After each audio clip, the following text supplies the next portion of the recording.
Yo, what's going on YouTube, GZTV? I know I should probably start making my own thumbnails, but I've been kind of lazy recently. I apologize. But this is the second to last video that we will be doing. We will be going over tonight, and it is we have 15 songs to talk about.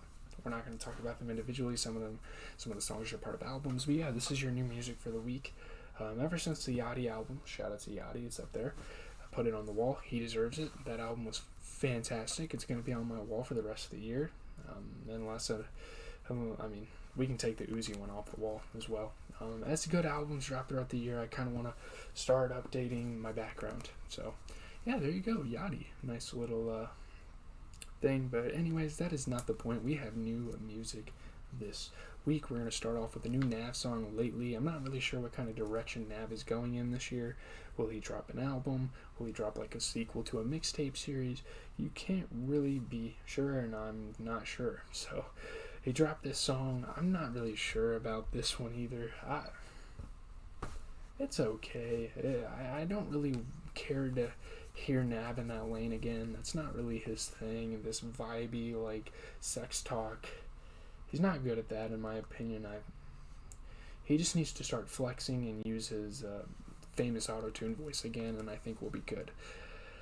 The Kid Leroy drops The Kids Are Growing Up Part 1. Not a bad song. Interesting drums. It's going to be cool to see the direction that the Kid Leroy goes in on his upcoming album. I'm not really sure why he chose to drop this many singles. Is his album going to be like 20 songs long? I'm not sure. I'm not sure how much new music we're actually going to get from the guy. But I might have to go back and re-listen to it. There were some interesting bars and stuff, and him reflecting on becoming famous, I guess. Him actually talking about something instead of trying to just make like a mainstream song. So, it wasn't bad. It wasn't great either. I don't know how often I'm going to re-listen to that. But Beyonce, Cuff It, Wetter remix. There's like an extra verse in there. I don't know. This isn't much of that big of a deal, but obviously Renaissance was a big deal when it came out. This is just a remix. I don't even know why I included this. It was cool. It sounded cool. And it was almost better than the original. I can't really knock the original, though. Cuff It was great. A lot of fun songs in that Renaissance album, so it's cool to go back and reminisce and kind of revisit some of the better moments, because we don't get Beyonce albums. Like, guys, remember, we don't get Beyonce albums that often, so when she drops an album, it's a cultural moment. Like, it is a really big deal. So, yeah, Babyface Ray and 42 Doug with probably my favorite track of the week with Ron Artest. This has been continually leaked and stuff on TikTok, and I listened to it and I knew right away what song it was. I was like, yeah, I like this song. This is going on playlist.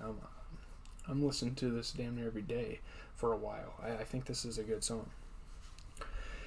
Babyface Ray has had a couple good moments in his career so far. I'm not a huge fan of him, but I will respect him for what he's done. And 42 Doug, that album with ESTG was great, and we'll talk about ESTG here in a little bit because he was on a lot of songs this week.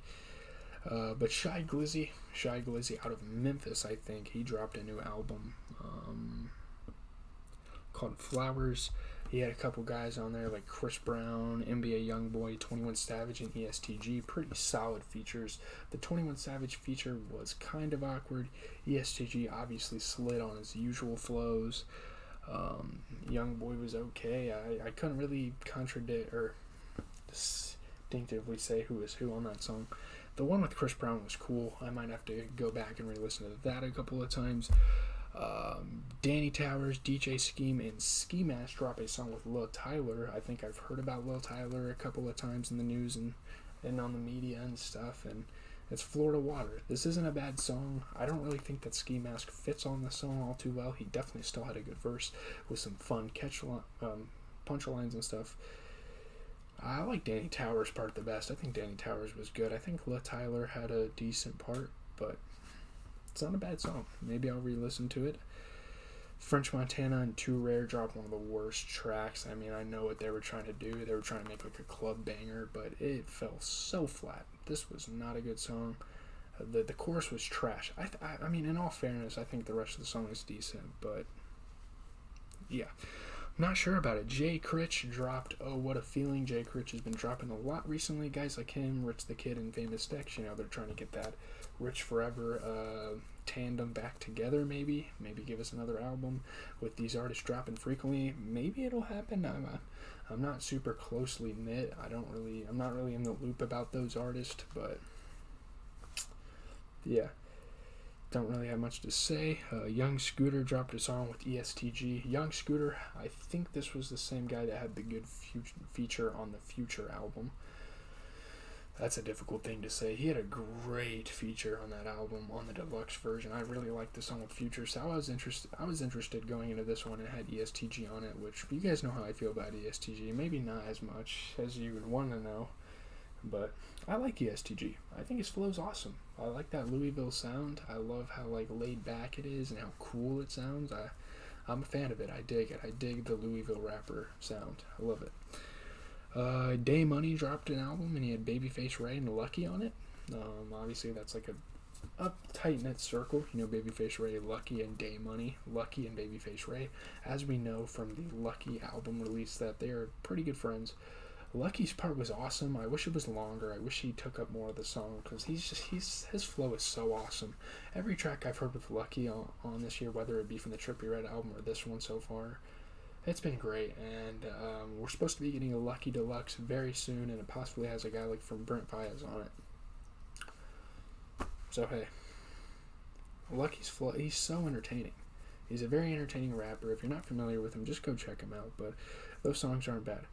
Jimmy Bolt and Maxo Cream dropped Dawson's Creek. This is going to wrap it up. Maxo Cream, I'm a fan of his rap voice. He's made a couple of good songs in the past, with guys like Uzi and Tyler, the Creator. He's more of a part of hip-hop than a lot of people would like to give him credit for, and I just want to appreciate him. I mean, he played at Lollapalooza over the summer. I wasn't able to go to that because they weren't able to reserve anything, like, house-wise, but I was going to go to his concert, like, if we went, because I know he has a couple of bangers, so that would have been cool. But anyways, I mean, that's going to do it. That is the new tracks for the week. Nothing crazy. Nothing that's going to be, like, at the end of the year list. Obviously, there hasn't really been a lot of albums circulating around mainstream-wise, like artists that appeal to me. But have you guys seen my Metro Boomin shirt? I don't know if I showed you guys that. I ordered a Travis Scott one online. It has the comic book. It's so sick. I can't wait for it to get here, but that's going to wrap it up.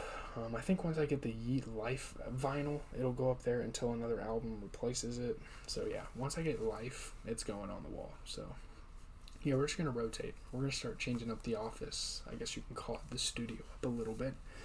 I'm out. Sorry if I'm being quiet. People are in bed right now. It's like 12:15, 12:20.